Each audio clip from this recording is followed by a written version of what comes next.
Um, I swear to God, I do not actively seek out this stuff. This stuff literally comes to me. This is something totally awesome that I got today. This is an IBM Model M keyboard. Oh man, I came back to work after lunch today, decided to take a stroll by, you guessed it, the technology shop, and they had a bunch of stuff sitting outside the door. It was friggin' awesome. They had four CRT monitors. One of them was a compact V90, which is cool, and the other three were older IBM monitors. One or two of them were flat screen. And they had four keyboards, two modern USB keyboards, an older PS2 keyboard that was just a generic rubber dome thing, and then they had this. Oh man, I swiped it immediately. Man, I've wanted one of these for a long time, and I'm so happy to have one now. But yeah, holy crap, this is an IBM Model M keyboard, and for anyone who doesn't know, this is one of the most revered, if not the most revered, computer keyboard of all time. These are so famous, not only in the vintage computing community, but the computing community as a whole. These are amazing keyboards. The reason these are so revered is because they have a phenomenal typing feel. This is a buckling spring keyboard, and that's different from a mechanical keyboard. If you've ever put a little spring between your finger and thumb and you squeeze it down, sometimes instead of just simply compressing, it'll bounce out to the side and you'll lose it. And that's the principle by which these work. You press the key down and there's a spring under the key. When you press the key down, the spring compresses and then all of a sudden it sticks out to the side. And that's what makes the contact, and it's an excellent system. It feels great. You get perfect tactile feedback, and because the spring itself is part of the mechanism by which a keystroke is registered, you get the tactile feedback at the exact same instant that the keystroke is registered. So like another keyboard I highly regard here, my Acer Model 6011 AT keyboard from 1991. This has Alps white key switches, and this is also a great keyboard. And it's also got great tactile feedback, except the tactile feedback isn't received at the same instant as the keystroke is registered. See, if I push the key down very slowly, you heard that click there, so there's the tactile feedback, but sometimes the keystroke isn't actually registered yet. I gotta push the key a little bit more and then it's registered. Now in normal typing, you normally don't notice this difference, but sometimes it can, very occasionally it can make a difference. But the buckling spring design doesn't have that issue. There's what it sounds like, and I press the key down, and you heard that click. That was the spring coming into contact, and when that click happened, the keystroke would have been registered. The tactile feedback is absolutely perfect, and yeah, these were amazing keyboards for that. The typing feel and the accuracy of the feedback is just absolutely phenomenal on these. Not to mention, these are an extremely well-built keyboard. This is very heavy. It weighs almost twice as much as the Acer over there, and it feels rock solid, like very thick plastic. It doesn't buckle at all when I squeeze it. It's absolutely amazing, and see there how thick it is. Also notice the design here. Notice how it kind of swoops down and then back up again. Very nice. Yeah, I've wanted one of these for a long time. Once in a great while I'd consider getting one on eBay, but they go for so much money. So to get this one for free, it's absolutely amazing. I have tested this. It works absolutely perfect. Every key, I've tested every key works. The 3 LEDs here works. There's nothing wrong with this thing. I can't believe it. I am one lucky man. It's PS2. And another really cool thing about these keyboards, this came in an AT variant as well, but they're actually a modular design. Get a load of this. That cable right there, That's a modular plug. It pulls right out. Isn't that cool? But if I wanted to, if I managed to get a hold of the cord that would have come with the AT version of this, it has the same modular jack on it. I could just plug it in and now this would be an AT keyboard. That's pretty sweet. And also notice, very long cord. It's got this coiled section, not in too bad of shape. It's a little bit stretched out. Not too bad up here, but it's very, very long. I'd say, without the coiled part stretched out, just fully contracted, 8 feet, I think. 6 feet, 8 feet. Very nice. It's very convenient when you have a really long cord. Like if I was using a computer here and I wanted to sit on my bed, have the keyboard on my lap, I can do that. Pretty sweet. So let's take a look at this thing. Like I said, it works perfect, which is awesome. This thing is filthy though. It is caked in dirt. And if you look at the keys here, look at that I key. That is very thick dirt. Very thick with dirt. And if I take my clean finger here and yeah, I think you can make out the dirt there. This thing is filthy. Cannot believe how dirty it is. Very surprising. It's not yellow, as you can see. IBM Model M's usually do not yellow. As a matter of fact, I've never seen or heard an account of a yellow one. Evidently, just the way IBM made the plastic. So that's cool. I can give this thing a bath, certainly, clean it up. And once again, if you don't know, something cool about the Model M's, the keycaps come right off. You can remove the keycaps. So all I gotta do is pull all these keycaps and give them a bath. I'll throw them in the kitchen sink with some soapy water and clean them up. They all come off. They're interchangeable. How about that? And yeah, it shouldn't be too bad to clean this thing up. When I got it, now if you take a look here, where these plastic pieces separate, it's a little bit separated here compared to over here. It was actually separated a lot more when I first got this thing. One of the plastic clips was not, it didn't catch. I guess maybe at some point someone had opened this thing up, or maybe this has been dropped. That's quite possible. And where the clip's supposed to, from the bottom half, supposed to latch up onto the top half, instead of being latched, it was just pressing up against the lip. So it was quite separated, and I tried with a little physical violence to get it clipped in. Eventually I did. I dug up the plastic a little bit, as you can see, but it's not bad. Only reason I did that is because I was too lazy to wait till I got home where my hex driver is, because I can get these nuts here. And I could have just unscrewed the nuts and taken this apart and then put it back together correctly, but oh well, it's holding up perfectly intact. If we flip it over here, there's a grill where a speaker would go, and indeed, some variants of the Model M designed for use with IBM's terminals had a built-in speaker, and the sound actually routed through the keyboard cable itself. It wasn't anything fancy, it just emitted beeps from the terminal. If you have a Model M with a built-in speaker, this one's hollow, you might be able to see there. You can't use that as is and get any sound, make any use of the speaker, but you can modify it. Just route a normal audio cable out through the case here, and you can connect it to your sound card or whatever, and make use of it that way. It's pretty neat. Also, while we do have a rubber foot there, we are missing it here. No big deal to me. Feet that flip up, both of them still present on this. And here's the sticker on the back. This keyboard was made in June, 8th of June, 1987.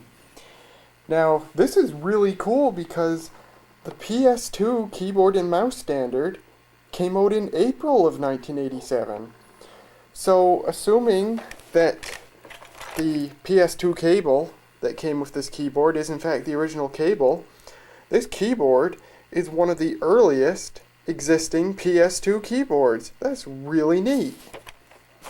Very cool.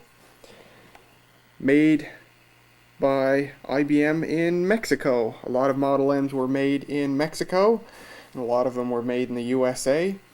They're pretty much identical in every way, including quality.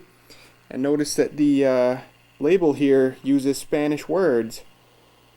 Very interesting. But this is a North American market keyboard, just the ones made in Mexico had Spanish writing on them. And they're copyright 1984. Back in high school, we had an IBM Model M in the computer lab. Came with an IBM PS value point. And that computer, as well as the keyboard, were from 1993, I believe. 93 or 94. So that was quite a lot later than this keyboard is. Anyway, pretty cool. This is my oldest keyboard. This is even older than my XT keyboard. There's something kind of cool. But I say for now, as I said, this works perfect, which is sweet. I will hook it up to a computer, and I'll just give you a quick typing demo on it. And here you can see the LEDs do in fact work. Yeah. Listen when I type a key. You can hear the spring going twang when I let go of the key.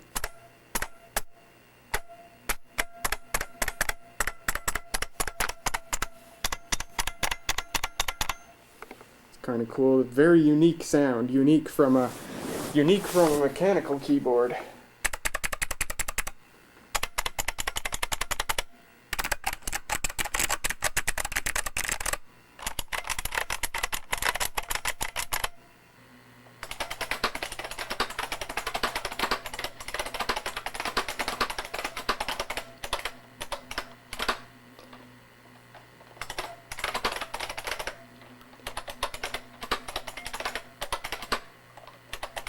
Oh, I got two keys messed up, two keycaps switched that I switched earlier.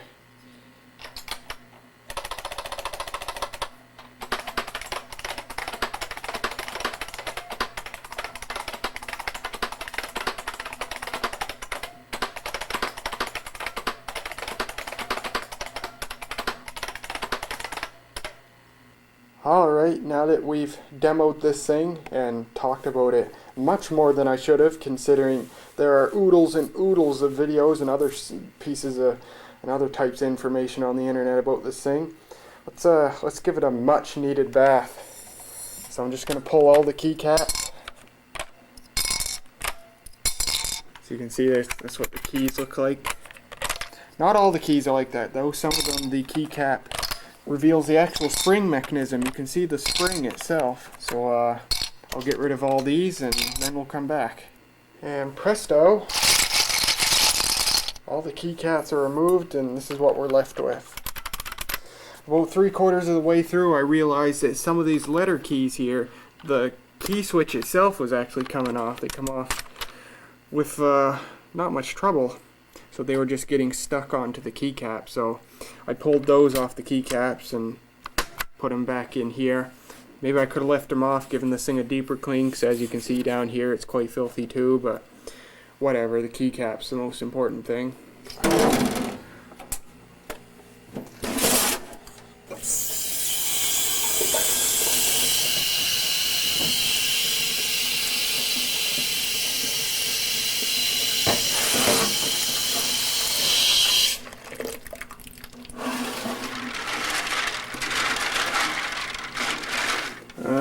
Let me find one that was really dirty.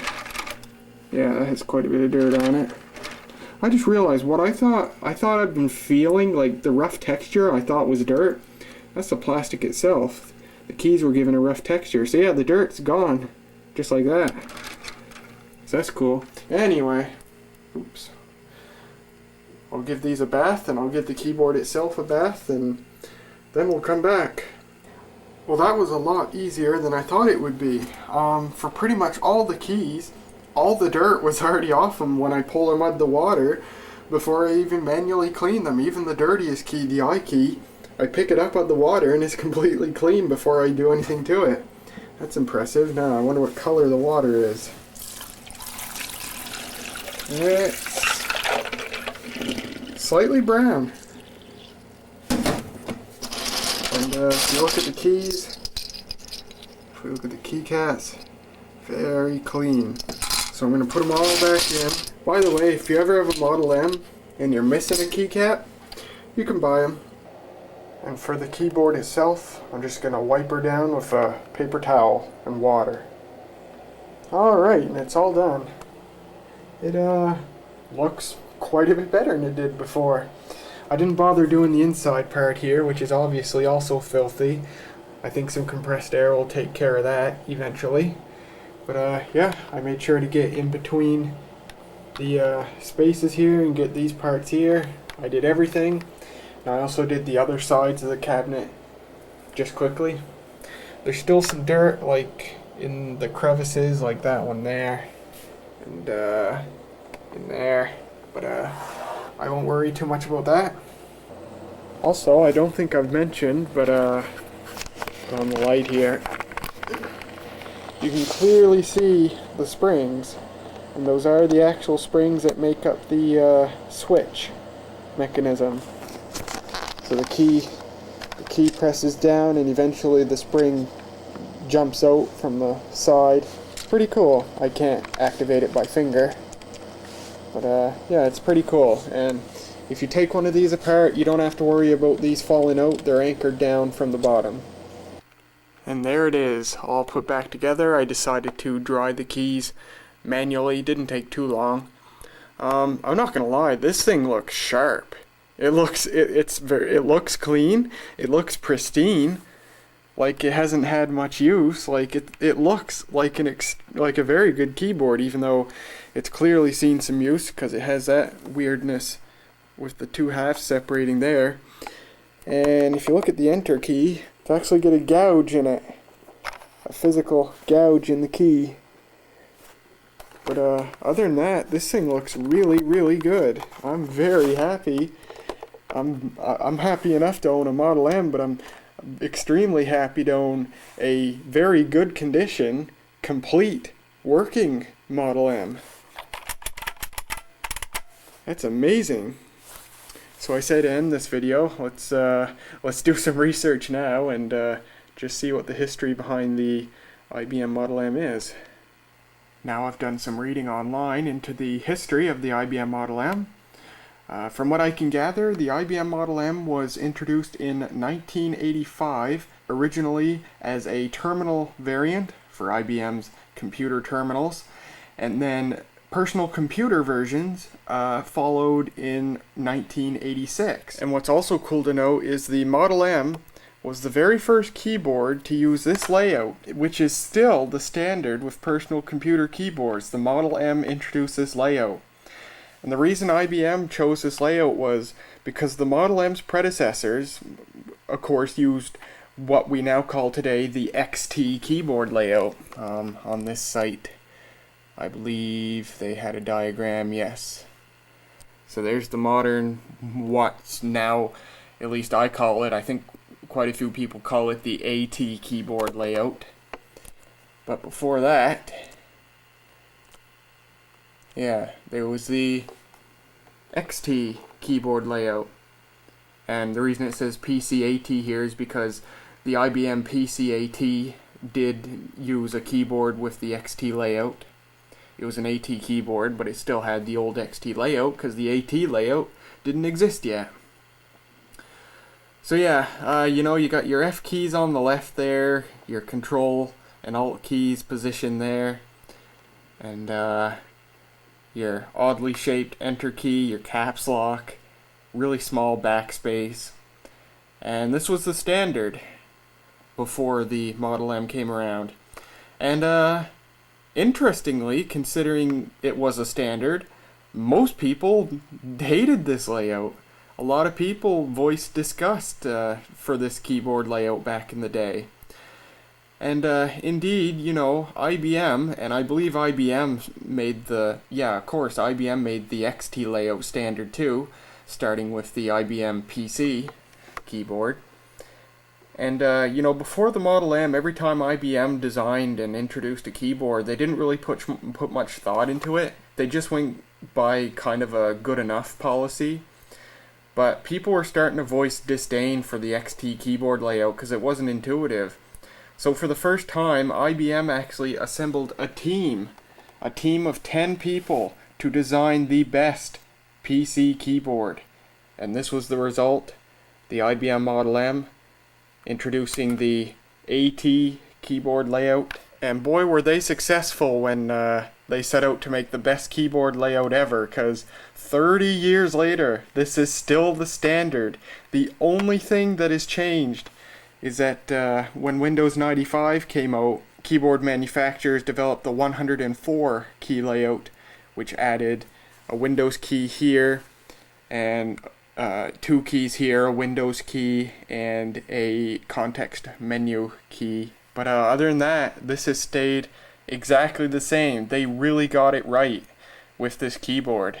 This keyboard is perhaps one of the oldest PC standards of any kind that are still in use today. It's pretty neat. I'm not sure, but I think I read somewhere that this keyboard was later offered as an option for the IBM PC-AT instead of the XT layout keyboard that came with it.